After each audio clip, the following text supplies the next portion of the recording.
सांसदको कुरा नगर्नुस् गाउँपालिकाको अध्यक्षलाई भन्नुस् तपाईलाई कतिपल्ट भने मैले त्यो खानी बन्द गर्नुस् भनेर यो खानीमा तपाईलाई मैले क्लियर कुरा गर्नुपर्छ अहिले यिनीहरूले आइमा सिफारिस गरे पनि छैन गाउँपालिकाले मुजुरका सही गरे पनि छैन अनुमति दिए पनि छैन अनुमति नदिए भने कसरी चल्यो त खानी अहिले आइ सोध्नु नि कसरी चल्यो भने प्रहरी प्रशासन यही छ सिडिओ प्रतिनिधि आउलान् तपाईलाई कतिपल्ट भने मैले त्यो खानी बन्द गर्नुस् भनेर बन्द गर्न मलाई नदिए सिफारिस सिफारिस नदिए भने किन बन्द भएन त कतिचोटि भनि बन्द भइरहेको थियो नि त धेरै समय बाद साथीभाइहरू हुनुहुन्छ तपाईहरुको मिलन मत छ यसमा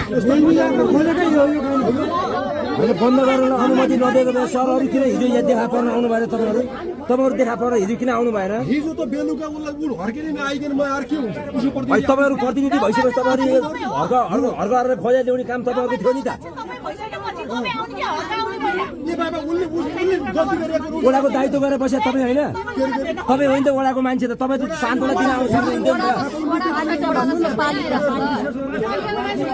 पालिकाको मान्छे त तपाईँ हो हामीले सान्तोला दिन आउनु सक्नुहुन्थ्यो नि त मरेपछि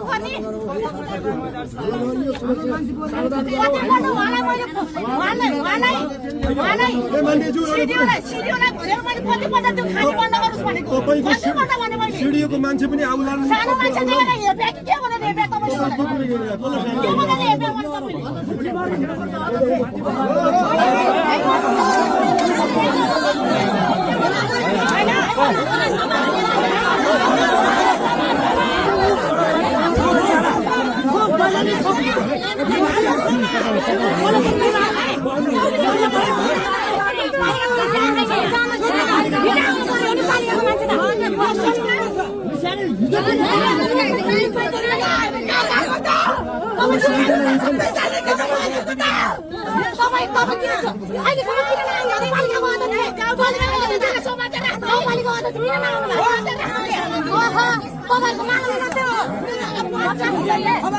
बस्ने भने होइन कि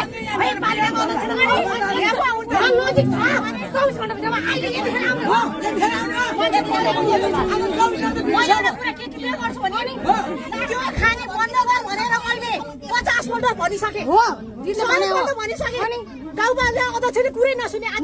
मरिसकेपछि आज अनि 24 घण्टा हुँदैन यतिखेर आउनु भयो 24 घण्टा हुँदा न्याय छैन गाउँपालिका अध्यक्षले भन्ने तरिका यो हो मान्छेले बोल्यो नि कि आयो मान्छेले बोल्नु हुन्न रे म आफै दिदिन्छु म आफै आइमे हो आइमेले नबोल्नु कसले भन्छ मान्छेले बोल्नु पर्ने रे मेरो बुढो त मरिरहेछ त कसले आएर बोल्छ रे